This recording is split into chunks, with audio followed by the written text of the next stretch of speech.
And it gave me the opportunity to change people's lives.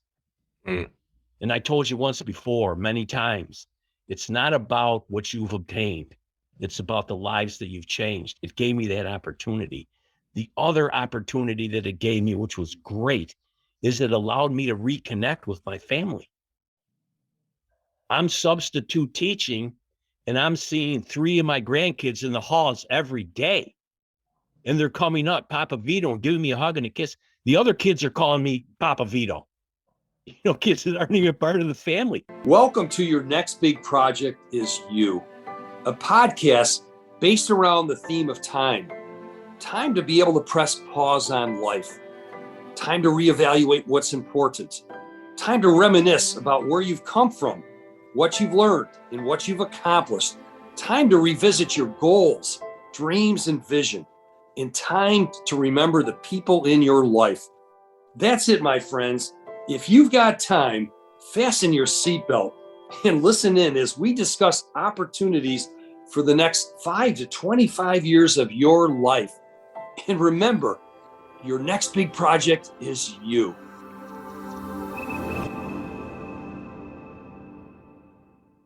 Welcome to our podcast. Your next big project is you.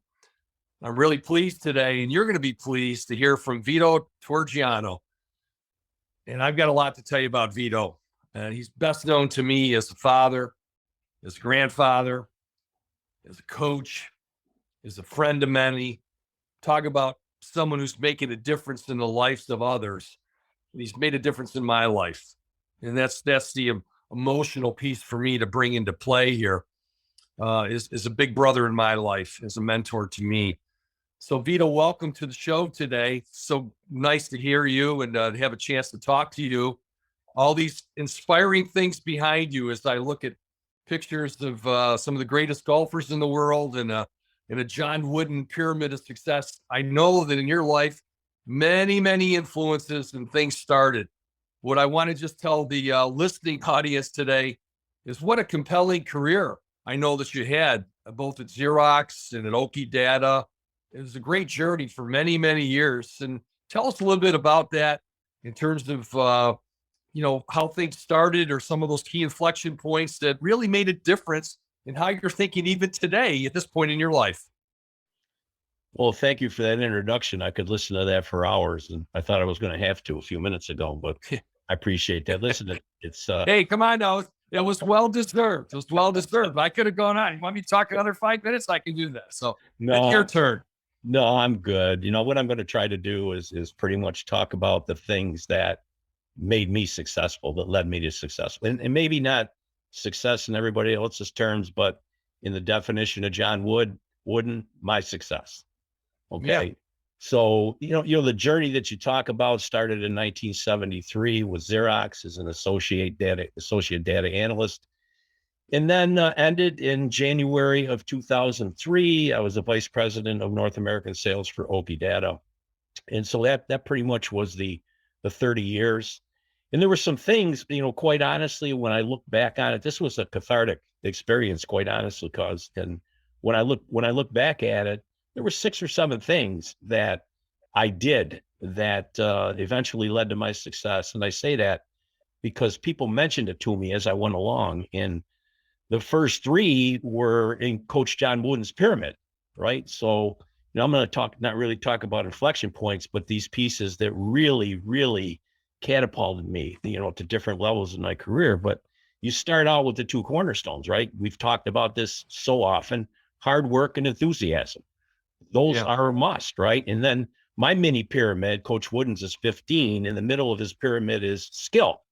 And so I have this 3-block pyramid. It goes hard work, enthusiasm, skill. That to me is the 3 essentials. So you talk about hard work, it's a talent. Why is it a talent? Because a lot of people don't want to do it. They don't want to work that hard. I can think of many instances in my career where I outworked people and it made an impression. If somebody gave me a week to do it, I did it in 3 days. That was just me. It's about working very hard. There's no substitute. I love quotes, right? You know that. And one of my favorites is, The only place you'll find success before work is in the dictionary. And when I think about that, you know about my travels, sponsoring golf tournaments and things like that with Oki and Xerox. I looked at Tiger Woods and Michael Jordan. I mean, we sponsored all these tournaments. I saw Tiger Woods getting up at 4:30 in the morning and going to work out, coming back, taking a shower and hitting balls, and then go out and working out again in the evening. And I did 6 or 7 tournaments a year. He did that every day. Right. Every day. And I thought, wow, that is hard work. Check it off. Right. Yeah. And then you talk about enthusiasm, the other cornerstone. They go together. They're inseparable. And what does enthusiasm come from? You and I have talked about it. It comes from loving what you do. Your heart has to be in it, or you're never going to work hard. In enthusiasm, it becomes really important as an individual, but more important when you're in a leadership role, because it inspires people. It lifts people up around you. When you put those two things together, hard work and enthusiasm, you can achieve things that you never dreamed of. And at the end of the day, you can always do more than you think, right? Yeah. Yeah, exactly. And then there's skill. And let me tell you something. And I believe this, okay? I believe that I could have done anything if I wanted to. I do, okay? Because people say, well, you don't have the skills to do this. You don't have the skills to do that. But I will. I will. It's at the top of my pyramid. It's in the middle of Coach Wooden's. You have to know what you're doing, right? And you got to be able to do it quickly and flawlessly. So how do you get to that point? There's critical success factors in every process, whether it's the golf swing, whether it's the sales process, whether it's marketing. It doesn't matter to me. Find out what those 2 or 3 critical things are, practice them until you become a master at it. That's what it is. Find out what the fundamentals are, okay? And know this.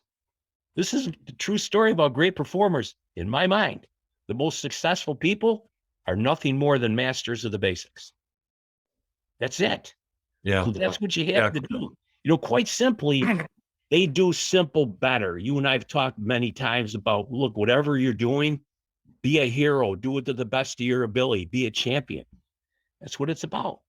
Well, and simple's not easy though, right? No. Yes. People make things look simple. And you say, my gosh, it was so easy for that musician or that actor on stage or that athlete. But what you're talking about, the mastery or the thousands and thousands of hours that go in to become a master of your craft and things like this. And you mentioned Coach Wooden a lot. You mentioned him early on. For those people listening in, if you're a basketball fan, I'm sure you've heard of Coach John Wooden, the great coach from UCLA, arguably one of the greatest coaches in the history of competitive sports and all sports to do this. And there's even more of a story to get to Coach Wooden for Vito as well. Maybe that's the next place to go to as we talk about that pyramid that's over your shoulder right there. And I know you had a chance encounter with Coach Wooden at a trip years ago you told me about. You had a little cancellation and you took the initiative to pick up the phone and to say, who knows? You never know. Next thing you know, you're talking to Coach Wooden. Tell us a little bit about that and some of the key precepts building on what you said that have made the most significant difference in your life today. Yeah, it was an interesting experience. I got stuck in El Segundo, California on a Friday morning. My favorite part of the business trips were usually going home, right? Enjoyed that. And I got stuck and I couldn't get out till a red eye that night. And I rented a car from Hertz, went out to Encino, California. I had the address from a friend of mine and he had given it to me about 3 days before. And I said, what are you, crazy? He goes, no, go visit him. He's a lonely man. I talked to him. So I went out, very, very modest apartment complex or condo complex, and rang the phone up, J.R. Wooden. And long story short, he invited me in. And it was probably one of the 2 most impactful moments in my life. It was 45 minutes. That's all it lasted. And my first impression was I walk into his office, which looked like a college professor's office, books strewn all over, nothing in there. I was looking for pictures of his championship teams, nothing. little trophy like this, a plastic one from, I think, the first team he ever coached, which was a junior high or JV football team. But in any event, we talked a little bit about basketball, but mostly about his pyramid. You know, how he built it. Took him like 25 years to build it. And I was just, I was mesmerized just listening to him talk. Bill Walton calls him an American treasure, you know, and he still is till this day. I quote him almost every day as we're going through it, hard work and enthusiasm and skill and intentness and friendship and loyalty. And I'm thinking, this is me. This is me. And I left. Exactly. I left with this. Number one, incredibly humble, an incredibly humble man. Nothing's in there. And then number two, the wisdom that he had was just, it blew me away. And, Right. and finally, we're going through the pyramid and he goes, you know what, Vito, tell me what you did. You know, so I told him about my career. He goes, take this. Imagine this now. Take this and build on it. Make it your own. You have different experiences. Put them in there. You've told me about things that are important to you. Put them in there. Build it, send it to me. And I did. And a week later, I also sent him some pyramids of success that I had printed out for my grandkids, 7 of them. A week later, I sent it on a Saturday. The next Friday, I got a note from him. Thank you for sharing. Here's 7 pyramids for your kids. By the way, he said, these are not for sale, which I thought was interesting. Wow. And I'm giving those to the kids when they all graduate from college. You know, it's funny for anybody listening, there's somebody in their life that they look up to, admire, respect, someone who's made a difference in the way we all think. And it's elevated our game to new levels. And I was blessed as well many years ago before his passing to have the privilege to talk to him on the phone one day after I got a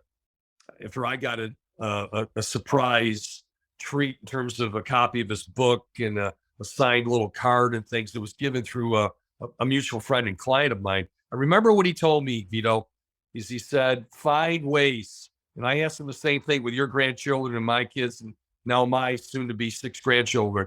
What can I tell my kids? What would be something, Coach, that I should be thinking about? He said, find ways to give of yourself, your time, your talent, your treasure to others in need, and do not expect anything that needs to come back in return. Life has a way of rewarding those who give of others, from a stewardship. And his was all about intentional stewardship. That's why he's such a national treasure to many.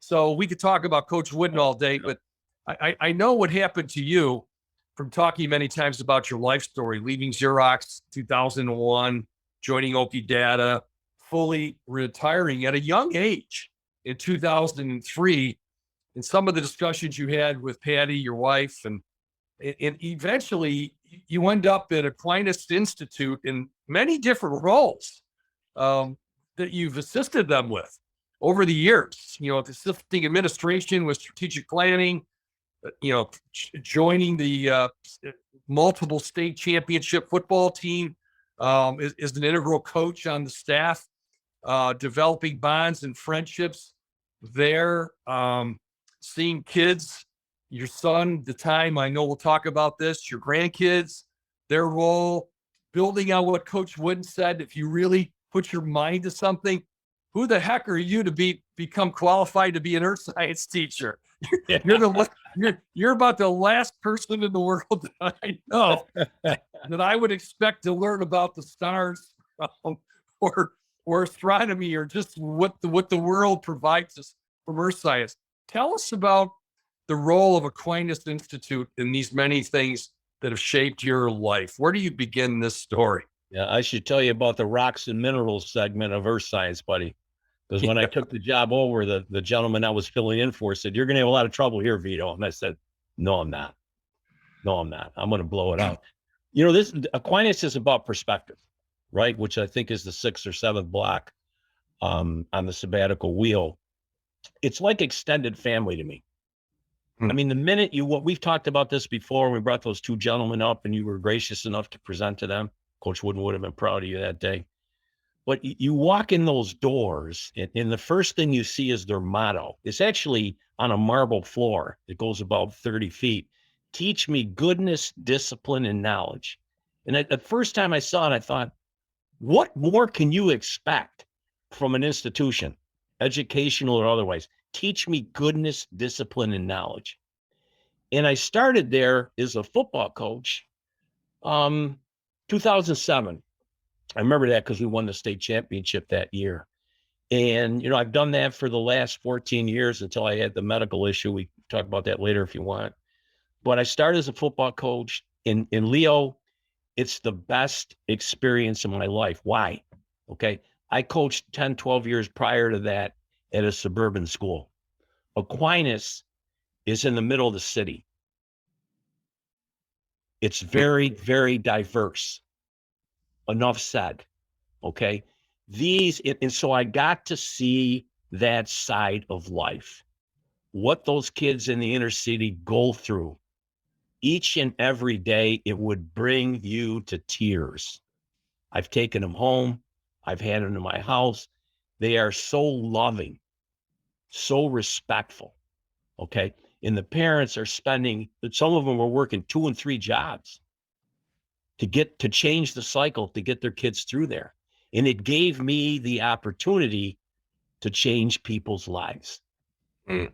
And I told you once before, many times, it's not about what you've obtained.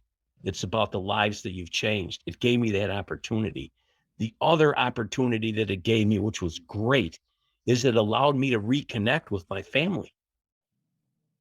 I'm substitute teaching, and I'm seeing 3 of my grandkids in the halls every day. And they're coming up, Papa Vito, and giving me a hug and a kiss. The other kids are calling me Papa Vito. Kids that aren't even part of the family. Remember the one time I gave the Morgan, who was the oldest, she graduates this year. She comes up and gives me a kiss in the hallway. And this teacher looks at me and she said, "You can't do that." I said, "Why?" "We don't allow that there. That's my granddaughter. I'm going to do that. And you know what? If other kids want to come up and hug me because I'm a hugger, we're going to do that too." Right? I got to spend time with Sean, my oldest child, I should say, my only son. Yeah. 15 years we coached together. 15 years, 4 or 5 months a year, I got to see him every day. And you and I are going through this sabbatical. We've done it a couple of times. We're doing it now. What is the 90% of the people, if not more, are saying, "I want to reconnect. I've spent too much of my career worrying about business, making money. I got to get back. I got to renew the relationships with my family and friends." That's what Aquinas did for me. And it's like family. When I walk in to the front door there, I feel like I'm home, as close as you can get to that. Yeah. And by the way, when we talk about the next big project is you, I've been living that for the last 20 years. I've been living it. Yeah. When you think about living a life of significance, when you think about not having any regrets, like you said, all these years with your son and your grandchildren right now to do this, when you think about having abundance, giving your time and your talent and your treasure, which I know you've done all 3 to that institute. When you think about gratitude, when you think about living Thanksgiving every day of your life, and you said some of these individuals from the inner city have been at your home and you've been privileged. Hold on, cuz I'm sorry. Okay. Yeah, it's okay. You've been privileged to see diversity up front, up close, to help you and your family to really understand some of the challenges of our society, right front and center and front seat to do this. When you think of the issues of perspective, how it's increased your sensitivity to what some people have and what others don't have. And when you think about being your best, because in this process, you become best Vito, you become best husband, you become best father, you become grandfather, you become a better coach, you become a better friend to people, become a better contributor to society. And it's led to you achieving such an unbelievable legacy in terms of how we all know you and things like this. It's just so fascinating. There's another person I know that has a legacy. And for the spirit of complete transparency, you heard Vito relate to me as cuz earlier in this podcast. We are first cousins. Vito's father and my mother were brothers and sisters in a family of 7, and numerous cousins that Vito and I both have. we grew up together. Vito grew up side by side with my older brother, Vince, who passed away, unfortunately, in 2011. Vito and my brother Vince were like this, and Vito's brother and myself were pretty much like this as well. So for those of you listening, there's a relationship here from a family perspective, as well as since that time where Vito and my own brotherhood as cousins has gone to a whole nother level with my brother's passing, where Vito has stepped in to be my big brother and my mentor in my life as well to do this. But I know at the kitchen table with your father, Uncle Russ, who I said, he counseled me and he said, hey, nephew, take as many courses as you can to improve the way you speak, the way you write. This is at the time I'm majoring in business back in the 70s at St. Bonaventure University. And he's pulling me aside like nobody else, almost like a college professor, like an advisor at the school, giving me more advice than I was getting at the university. Here's what you need to take. And you had life lessons. Somebody told you at Xerox years ago. I remember saying, where'd you get this maturity or whatever? What's your take on that story? Yeah, think about that. It was, and you wonder why I like to teach and coach, right? Yeah, exactly. You brought out an interesting point there that I never thought of before. So I think it was early in my career, maybe 3-4 years into it. And this gentleman, he was a vice president. For some reason, he took me under my wing. We bonded. I'm like I said, 23, 24. He's in his 50s. And we're riding back from a game in Buffalo. We went up to see Bill Walton play when he was in the pros. And he said, I got to ask you a question. I said, oh, what's that, Ed? And he said, he goes, you do everything right. He goes, it's for as young as you are, you got it. You know what it takes. And I said, what do you mean? And he said, you dress right. You say the right things. You ask great questions. You have answers. You're the first one to meetings. He goes, you are mature well beyond your years in a business and professional sense. Where'd that come from? 290 North Avenue, Avon, New York, at the supper table every night. I tell people it was like an inquisition. It wasn't not mean. I'm not talking about the Spanish Inquisition, but it was, what'd you do today? How'd that work out? Who'd you do it with? What did you learn? Until I was about 30 years old. So let's go starts in probably grade school. 30 years old. I'm in the work world doing pretty well, 8 to 10 years in. And again, I go out there for Sunday dinner like we all did. What'd you do this week? How'd it go? Who'd you meet? What'd you learn? Dad, enough. I got it. And he says to me, it's my job. And my response was, I got it. Keep it up. Yeah. He got as much satisfaction out of whatever success I had as I did, maybe more. And he wanted to be involved. Yeah, the whole issue and the adage of our dads, which, as we know, and probably many of you listening, it's funny, even through our new work and our sabbatical experience, so many of the members of our cohort are always talking about the influence of their mothers and their fathers to do this. And as one of my buddies said to me once, the older I got, the smarter my father became, right? That's the life adage that we all know about. But it wasn't just a life lesson from Uncle Russ and your dad. It was a life lesson from Grandpa Vito, what you were named after. Vito, did you learn how to potentially plant a garden correctly after that situation? I know it taught you a lot. How do we turn something that was emotional to something that's somewhat humorous years later, in a way, now that we think back and laugh? But it was a life lesson. It was a real life lesson that you can see where your father got it from Grandpa Vito. Yeah. And how it taught you in planting a garden one day. What do you remember of that real quick? I should make you do this story and then I could cry. No, I know Grandpa asked you to plant some fava beans. He did. And that he got together with a couple of the neighbors and a couple of the other cousins of that era. And he was laughing. And basically, as I understand the story right, he asked you to do the planting, which was meticulous by these old Sicilian guys in terms of the pride of their gardens. That's what I do remember about the story, and in the meticulous of planting in inches away and in a straight line. And you had something going on, and you did the Vito back in the high school or days or whatever, and you did a real quick planning that became comical to Grandpa, but was, Yeah. at the time, it was a life lesson for you. Yeah. Hopefully I got the story right. It was comical to his friends. So To his friends. there was two impactful things that happened to me in my life, and they gave me specific direction going forward. The first was this one, and the second was Coach Wooden, what we talked about. But it's 23, 24 years old. I about an hour from work every day, driving in a Volkswagen Bug, and Grandpa's in the driveway with his pipe and a cup of coffee. He said, "Can you come down and help me tonight?" This went on all during the spring. So, I went in the house, complained to Pat. She goes, "Oh, someday you'll laugh about this." Anyways, long story short, he had a garden that was 100 by 200. And he said, "Here's what we're going to do tonight. We're going to plant horse beans."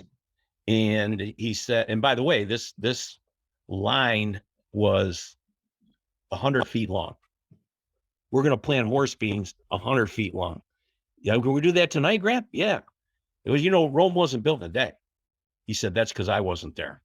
I said, "Okay, now go in the barn and get 2 cans and get the beans and everything like that." And the story is, for 100 feet, he wanted me to plant the beans this far apart. I mean, that's probably got to be 700, 800 beans if you think about it, right? And he said, it's got to be a very straight line. And you get this chalk line out, you put chalk on it, you bop it, and then late. So I did the first 10 feet in about 10 minutes. And he said, "I'm going to go in and get a cup of coffee. You know what you're doing?" "Yep." He turned his back, and I just started taking beans out and throwing them in this little ditch, right? And I did the next 90 feet in 10 minutes. And I filled it in and everything like that. He came back, "Are you done already?" "Yep, fine."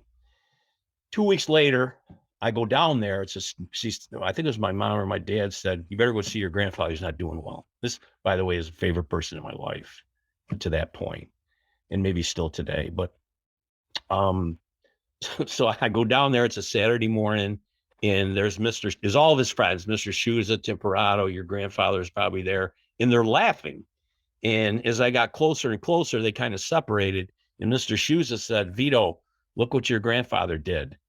And I looked at this row of beans, and the first 10 feet were perfect, dead on. And the next 90 feet looked like a wiggle worm. And they were laughing at him. And when I walked away, and I never stopped to think, this was his masterpiece. You know how the old Italians were. Who had the best garden, the most finely manicured garden, who got the first tomatoes? It was their masterpiece. And I couldn't have cared less. It was all about me at that point. I want to go home. I want to watch basketball, et cetera, et cetera. And, at the end of the day, I remember going back and telling Pat, I'm gonna do that garden next year. Not even going to have to ask me. I'm going to go down. So what are we doing tonight? What are we doing tonight? Well, he passed 4 months later in September, and I never got a chance to make it up for it. And I tell this story to kids, and I tell it to people in the business world, it's about pride. I say, why is pride important? Well, then they give me great answers. I say, this is why it's important to me. Sometimes you don't get a second chance. And from that day forward, I made a commitment that I was never going to let anybody down again, whether it was work or personal or whatever. If you need me, I'm there. You know that. And I'm going to do my best. And that's the story. There's no question about that. And the whole issue of needing you and being there and having a second chance. You've been dealing with that the last couple of years in terms of, fighting through some tough news that you've gotten, and you've maintained this spirit of fight, of will, and of being there for your family and things as you've been dealing with that C word, and in terms of finding out a couple of years ago that you had a form of cancer that you and I have talked about and things. And what's that journey? What are the life lessons in that journey that you had talked to other people confronted with that, or confronted with an obstacle or something in terms of where your attitude, Wooden, the fight, the perseverance, all the things you've been living this your whole life, and now manifesting through taking you through and still giving gifts as you will, hopefully for the next 25 to 30 years of your life. What have been some of those takeaways as you sat there and not focusing on me, but focusing on what you're learning from this and how it can help others?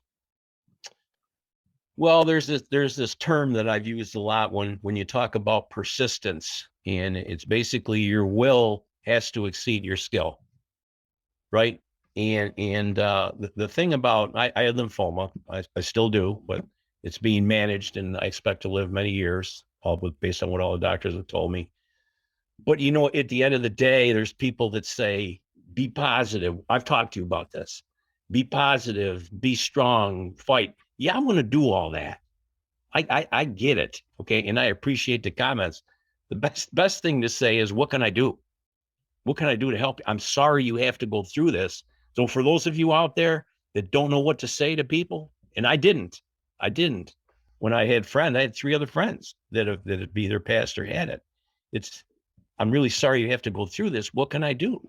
Well, Can I just do? get close. And then I can remember Sean, who's a football coach and a line coach and stuff like that, saying, Dad, you're going to kick this thing's ass. And I said, yeah, I am. And I remember sending something to the kids and the grandkids saying, I got this. I start chemo tomorrow. I'm going to kick this thing's ass. I'm going to get through this. Don't worry about it. You go off like your dad told you. Go back to your business. Go off and do your things. I never forgot that, by the way. Yeah. And what I learned is, you don't kick cancer's ass. It kicks your butt. Okay. And you survive. You fight it. You do fight it. Okay. And, but I think the thing that I learned more than anything was all the calls and the texts and the emails that I got from kids that I coached and people that I work with. People that there's 2 types of people. One of our cohorts in the sabbatical talked about it. You see people walk the other way because they don't know what to say. It's not because they don't care, that they don't know what to say. But the people that did call me, it made me understand the impact that I made. Yeah. It's pretty neat. It was Pretty pretty neat, and it got me through it. Yeah, we talk about true friends and impact. It all comes to life through a crisis in our lives, things like this. This has been a great time with you, Vito. You've lived a life of significance. I know you're continuing to work on ensuring that there's no regrets. You're continually living a life of abundance and gratitude perspective. You're unbelievably committed to being your best Vito, which manifests into all of these other roles. And man, what a legacy that you have established and built for Vito Torregiano. I love you, cuz. Thanks for joining me today for this podcast. I hope some other folks listen in, get a sense of family, get a sense of love, get a sense of story of people who have impacted your life and how it can relate to theirs as well. Thanks for joining I love you too. Thanks. I'm going to leave you with one thought. And this one, Coach, came from Coach Wooden as well. I'm not sure where I read it or he shared it with me, but write this down because it's as significant as anything you've ever heard. He said, it's impossible to have a great day unless you've done something for somebody that could never repay you.